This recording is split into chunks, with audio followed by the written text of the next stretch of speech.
DElEd द्वितीय semester गणित के इस रिवीजन सेट नंबर 4 में जो भी प्रश्न बोर्ड पे दिए जाएंगे उनका मैं सिर्फ हिंट दूंगा और उत्तर लिख दूंगा। प्रश्नों को आपको स्वयं हल करना है। इसके पहले रिवीजन के 3 सेट आ चुके हैं और उसके अतिरिक्त प्रैक्टिस सेट के भी 3 सेट आ चुके हैं जिनमें आपने बढ़ चढ़कर हिस्सा लिया है। आपकी तैयारी परीक्षा के दृष्टि से कंप्लीट हो चुकी है। अब केवल रिवीजन और प्रैक्टिस बाकी रह गया है। इस वीडियो में 2 नंबर वाले प्रश्न डाले गए हैं कि आपके सिलेबस के अनुसार सारे चैप्टर्स का अलग अलग वीडियो भी मैंने YouTube पे डाल रखा है और प्लेलिस्ट में एक जगह संकलित है। यदि आपको आवश्यकता होगी तो उन्हें मुझसे मांग लीजिएगा या सर्च कर लीजिएगा। तो आइए पहला प्रश्न देखते हैं। कविता ने 3x + 7 कॉपियाँ खरीदी। यदि प्रत्येक कॉपी का मूल्य 2x - 1 रुपये हो तो कुल कॉपियों की मूल्य बताना है और यदि x = 5 है तो कविता ने दुकानदार को कितने रुपए दिए, ये पता करना है। ये व्यंजकों के गुणा का प्रश्न है। आप समझ गए होंगे।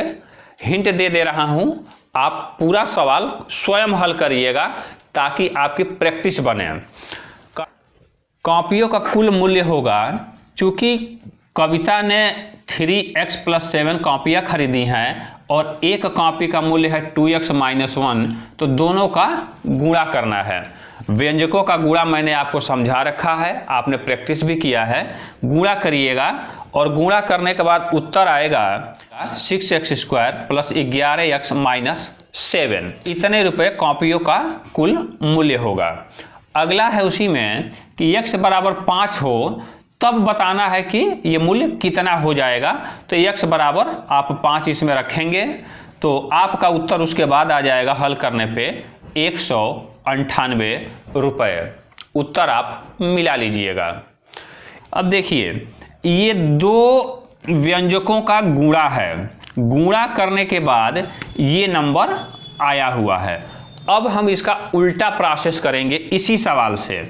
ये एक नया व्यंजक आ गया और इसी सवाल के माध्यम से हम व्यंजकों का गुणनखंड करना भी सीखेंगे। आप देख रहे हैं कि ये 2 घात वाला व्यंजक है। 2 घात वाला व्यंजक भी परीक्षा में पूछ दिए जा रहे हैं, तो यहीं से समझ लेते हैं।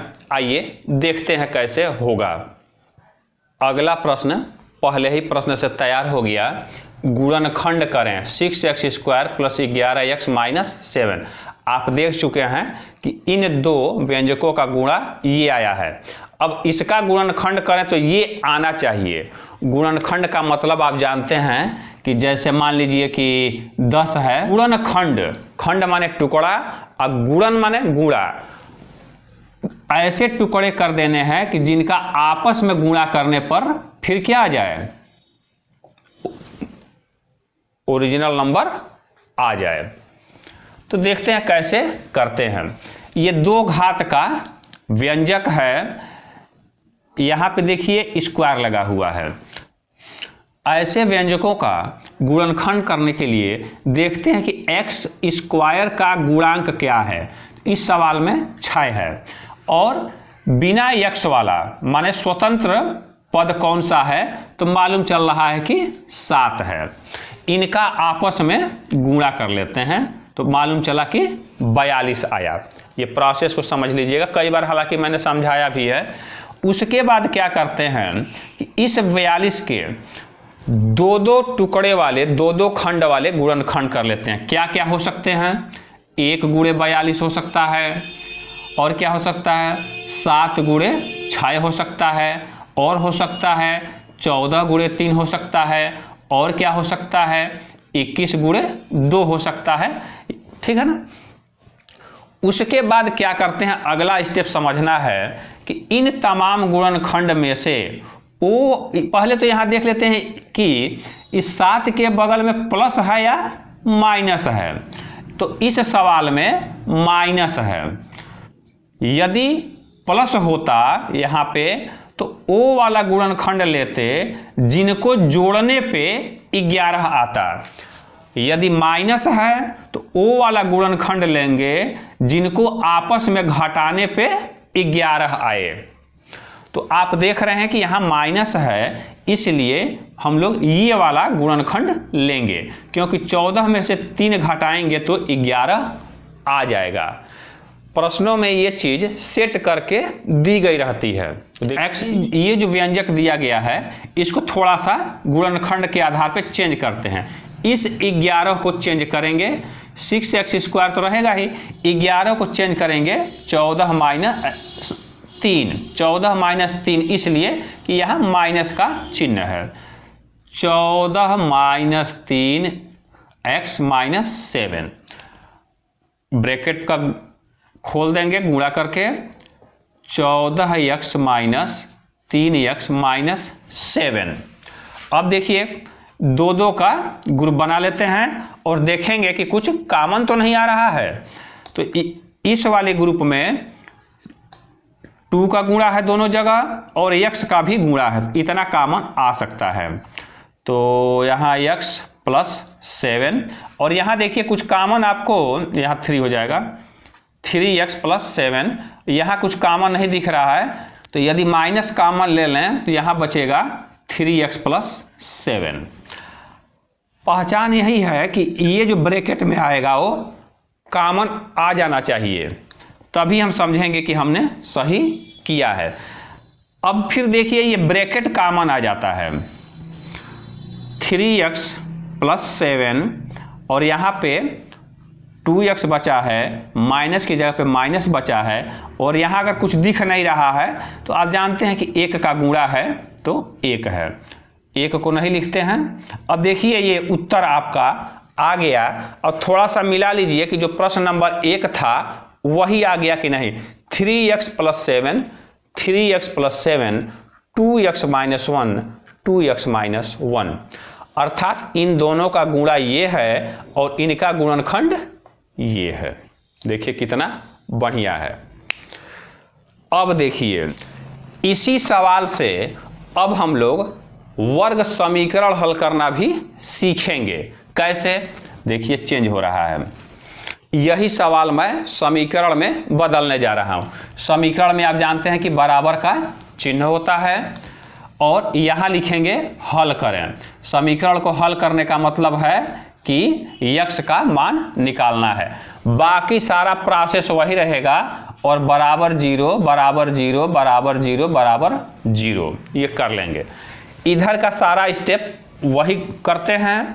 अब इधर लिखेंगे या। अब यहाँ लास्ट में जो आया है 2 नंबर का गुणा जो है 0 है, तो यदि ये वाला 0 है तो यहाँ से क्या आएगा, यहाँ से आएगा x बराबर -7/3, और यदि यहाँ लिख देंगे यदि 2x माइनस 1 बराबर 0 तो ये दे देगा x बराबर 1/2। ये दोनों उत्तर हैं। क्या लिखेंगे? उत्तर x बराबर -7/3 और 1/2। नीचे वाला आ रहा है ना। तो हमने देखा कि एक ही सवाल को 3 सवालों में कैसे बदल दिया गया और तीनों सवाल हम अच्छे से समझ गए। अगला प्रश्न समबाहु त्रिभुज के क्षेत्रफल पर आधारित है। आजकल इस तरह के प्रश्न जो है ट्रेंड में है, बहुत ज़्यादा आ रहे हैं। इस वीडियो में ऐसे ही प्रश्नों को मैंने शामिल किया है। समबाहु त्रिभुज का क्षेत्रफल ज्ञात करना है जिसकी एक भुजा 10 सेंटीमीटर की है। आप जानते हैं समबाहु त्रिभुज का मतलब कि तीनों भुजाएं बराबर होती हैं। समबाहु त्रिभुज के क्षेत्रफल का फार्मूला होता है करड़ी में 3/4 भुजा का वर्ग। इसे आप हल करेंगे तो आएगा 25 करड़ी में 3 सेंटीमीटर स्क्वायर। आप कर लीजिएगा। प्रश्न है त्रिभुज पर ही आधारित है। एक त्रिभुज का क्षेत्रफल 45 सेंटीमीटर स्क्वायर और आधार 15 सेंटीमीटर का है, तो त्रिभुज की ऊंचाई या लंबवत ऊंचाई ज्ञात करनी है। आप जानते हैं कि त्रिभुज के क्षेत्रफल का एक और सूत्र होता है कि एरिया बराबर 1/2 आधार गुणे ऊंचाई। एरिया दिया है 45, 1/2 वही रहेगा, 1/2 ही, आधार 15, ऊंचाई को चाहें तो आप h मान सकते हैं। यहाँ से आप ऊंचाई हल करिएगा तो ऊंचाई आ जाएगी 6 सेंटीमीटर। ये उत्तर। अगला प्रश्न है, एक आयत का क्षेत्रफल 243 वर्ग सेंटीमीटर है, लंबाई चौड़ाई की 3 गुनी है, तो परिमाप ज्ञात कीजिए। चौड़ाई को x सेंटीमीटर मान लेंगे, लंबाई हो जाएगी 3x सेंटीमीटर। क्षेत्रफल का फार्मूला लगाएंगे, क्षेत्रफल बराबर लंबाई गुणे चौड़ाई। यहाँ लिखेंगे 243 और लंबाई की जगह पे 3x, चौड़ाई की जगह पे x। यहाँ से x का मान आ जाएगा 9, यानी चौड़ाई आ जाएगी 9 सेंटीमीटर और लंबाई आ जाएगी 9×3 27 सेंटीमीटर। परिमाप का सूत्र लगा देंगे 2 लंबाई प्लस चौड़ाई। बाकी आप हल कर लीजिएगा। अगला प्रश्न कोष्टक पर आधारित है, जिसमें मझले कोष्टक और छोटे कोष्टक का इस्तेमाल किया गया है। पहले छोटे कोष्टक का इस्तेमाल करेंगे, 6 में से 4 जाएगा 2, तो यहाँ आ जाएगा 20 + 9 - 5 + 2। अब ब्रैकेट की कोई आवश्यकता नहीं है, प्लस वाले को जोड़ लेंगे, 20 × 9 29, 29 में 2 जोड़ेंगे तो 31, 31 में से 5 घटाएंगे तो 26। ये छोटा सा प्रश्न है। अगला प्रश्न बड़ा ही महत्वपूर्ण है। इसमें कहा गया है कि समुद्र तल से सबसे गहरा जो बिंदु है वो 11,600 मीटर है और सबसे ऊंचे पर्वत की चोटी 8,846 मीटर है। तो चोटी और सबसे गहरे बिंदु के बीच की दूरी बतानी है। ये चोटी मान लीजिए A है और ये B है। ये पूर्णांकों के जोड़ और घटाना पर आधारित प्रश्न है। इसे हल करने का सही तरीका ये है कि देखिए यहाँ से स्टार्ट हो रहा है, ये समुद्र तल है, ऊपर की तरफ पर्वत है, ऊपर की तरफ जब हम बात करेंगे तो प्लस चिन्ह लगाएंगे और नीचे की तरफ जब बात करते हैं तो माइनस चिन्ह लगाते हैं। गहराई 11,600 मीटर है और ऊंचाई 8,846 मीटर है। तो दोनों के बीच की दूरी निकालने के लिए पहले समझते हैं। मान लीजिए कि 2 बिंदु हैं A और B। पहला बिंदु 100 मीटर ऊंचाई पर है और दूसरा 60 मीटर की ऊंचाई पर है। तो A और B के बीच की दूरी निकालने के लिए हम क्या करते हैं? यही तो करते हैं कि बड़े में से छोटे को घटाते हैं। 100 में से 60 को घटाएंगे तो उत्तर आएगा 40 मीटर। यही प्रक्रिया इसमें भी अपनानी है। 8,846 ये पॉजिटिव में होगा क्योंकि ऊपर है और 11,600 ये निगेटिव में होगा क्योंकि नीचे है। अब क्या करना है कि घटाना है। घटाने का मतलब कि चिन्ह बदलता है, आप जानते हैं। अब दोनों ही प्लस प्लस हो गए, यानी दोनों को जोड़ना है। 20,446 मीटर। इस प्रश्न को आसानी से दूसरे तरीके से भी लगाया जा सकता है। ए बिंदु से समुद्र तल की दूरी है 8,846 और फिर समुद्र तल से अधिकतम गहराई वाला बिंदु बी की दूरी है 11,600 मीटर। दोनों को जोड़ लेंगे, जोड़ने पे आएगा 20,446 मीटर। ऐसे भी कर सकते हैं। इसी तरह का एक और प्रश्न है। प्लेटो का जन्म 429 ईसा पूर्व तथा मृत्यु 348 ईसा पूर्व में हुआ था। वे कितने वर्ष जीवित रहे? एक बार ये प्रश्न आ चुका है। इसका उत्तर है 81 वर्ष। आप कर लीजिएगा। हिंट दे रहा हूं। ईसा पूर्व का मतलब है कि निगेटिव में बात करना है, अर्थात प्लेटो का जन्म जो हुआ है उसे इस तरह से लिखेंगे और मृत्यु को -348 लिखेंगे। अब क्या करेंगे कि बड़े में से छोटे को घटाएंगे। बड़ा कौन है? बड़ा ये है। कैसे घटाएंगे? -348 में से -429 घटाएंगे। जब घटाना होता है तो चिन्ह को बदल देते हैं। बड़े में से छोटे को घटाएंगे, बड़े वाले का चिन्ह लगाएंगे। 9 में से 8 गया 1, 12 में से 4 गया 8, 81 और बड़े वाले का चिन्ह लगाएंगे अर्थात 81 वर्ष।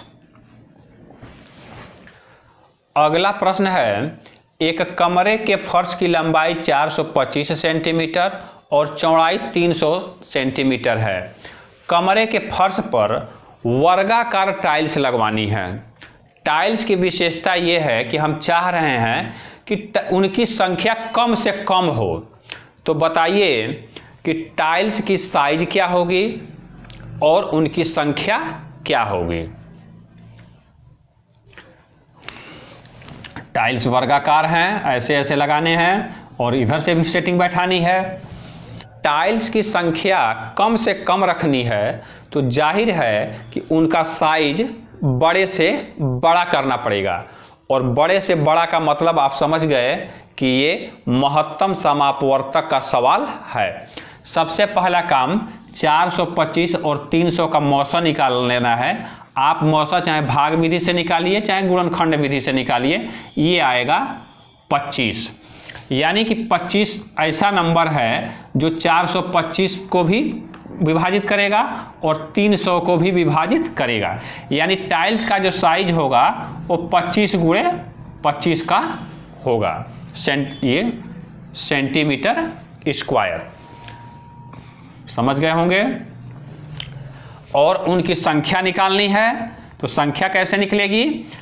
फर्श का क्षेत्रफल लंबाई गुणे चौड़ाई और टाइल्स का क्षेत्रफल, जो एक टाइल का क्षेत्रफल है 25 गुणे 25, इसको आप हल करेंगे तो आएगा 204 आंसर। अगला प्रश्न है, वह छोटी से छोटी संख्या ज्ञात करें जिसमें यदि 3 जोड़ दें तो 36, 45 और 50 से अलग अलग विभाजित हो जाए। आप पहचान गए होंगे ये लघुत्तम समापवर्त्य का प्रश्न है, बहुत ही महत्वपूर्ण है। इसमें क्या करेंगे कि 36, 45 और 50 का पहले लौसा निकालेंगे। लौसा निकालने के लिए आप जानते हैं ये वाली विधि, अभाज्य गुणनखंड करते जाते हैं और आप लौसा जब निकालेंगे तो उत्तर आएगा 900। 900 और सबसे छोटा नंबर है जिसमें 36 से 45 से और 50 से अलग अलग पूरा भाग चला जाएगा। लेकिन प्रश्न ये है कि हमें वो नंबर चाहिए जिसमें 3 जोड़ने पे भाग जाए। तो क्या करें? इसमें क्या करते हैं, अभिष्ट संख्या 3 जोड़ने पे ना आना चाहिए। तो नंबर क्या होगा? 900 में से 3 घटा देंगे यानी 897। 897 में जब 3 जोड़ेंगे तो 900 बनेगा और पूरा भाग जाएगा। यही प्रश्न होता कि वह छोटी से छोटी संख्या ज्ञात करें, यदि उसमें से 3 घटा दें तब 36, 45, 50 से अलग अलग विभाजित हो, तब उत्तर क्या होता? तब उत्तर होता 903। क्यों कि 903 में से जब 3 घटाते तो क्या होता? वो 900 में बदलता। अगला प्रश्न है, वह बड़ी से बड़ी संख्या ज्ञात करें जिससे 590, 908 तथा 1014 को भाग देने पर प्रत्येक दशा में समान शेष बचे। पहले तो बड़ी से बड़ी संख्या है यानी कि महत्तम समापवर्तक का सवाल है। ऐसे प्रश्न जिसमें समान शेष बचते हैं, क्या करते हैं कि दूसरे नंबर में से पहले नंबर को घटा लेते हैं, तीसरे में से दूसरे को घटा लेते हैं और जो नंबर आ रहे हैं उनका आपस में मौसा निकालते हैं। 318 और 106 का मौसा निकालेंगे और उत्तर आएगा 106।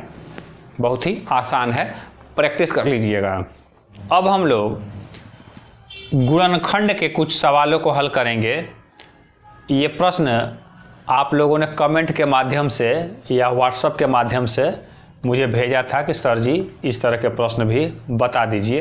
तो देखिए, बड़े आसान प्रश्न है। गुणनखंड का मतलब यही ना होता है कि गुणा कर करके लिखना है छोटे छोटे पार्ट्स में कि उनका आपस में गुणा होने पे दी गई संख्या आ जाए। तो करिए, सबसे पहला काम, गुणनखंड का कोई भी प्रश्न हो तो देखते कुछ कॉमन है क्या।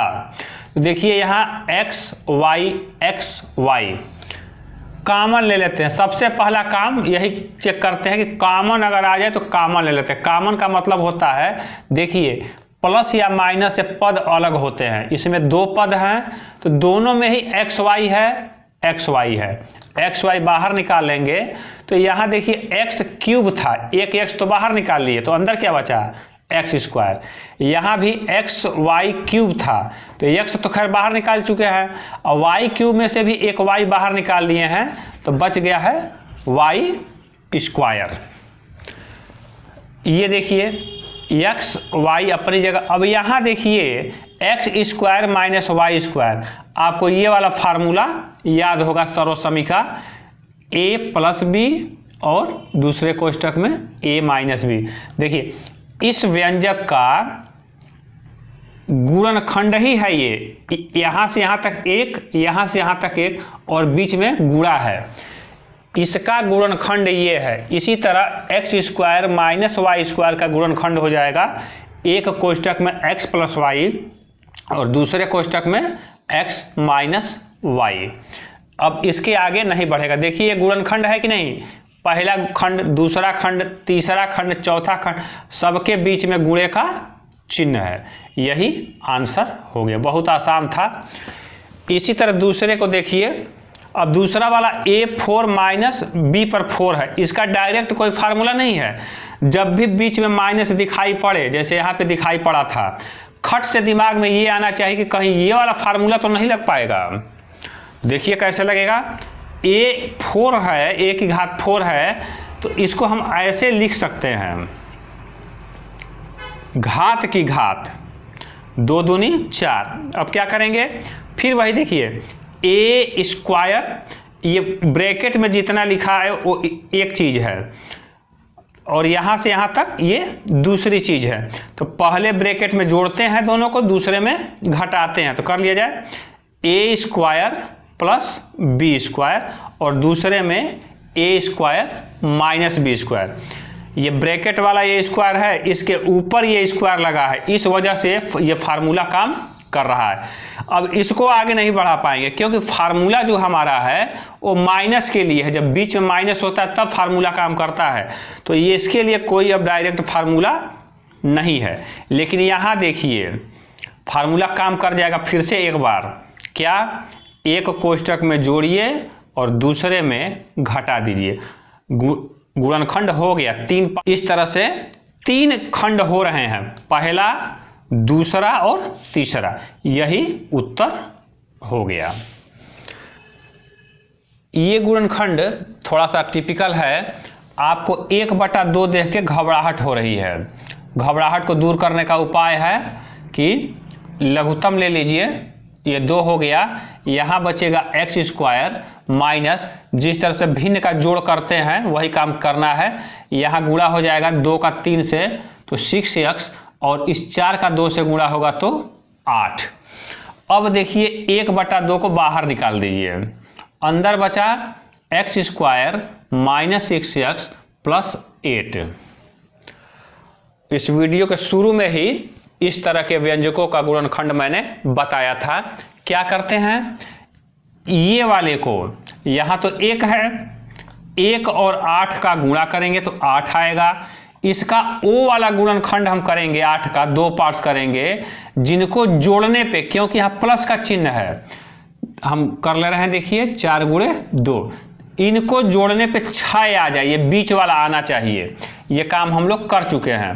1/2 को बाहर किए रहिए, ब्रैकेट में यहाँ 1 लिखने की जरूरत नहीं है, मन में समझते हैं। और 6 को क्या कर देंगे, 4 + 2x + 8। अब यहाँ मझला कोष्टक लगाना पड़ेगा क्योंकि छोटा कोष्टक आ गया है। 1/2 को बाहर किए रहिए, x² - 4x - 2x + 8। अब छोटा कोष्टक आ जाएगा 1/2।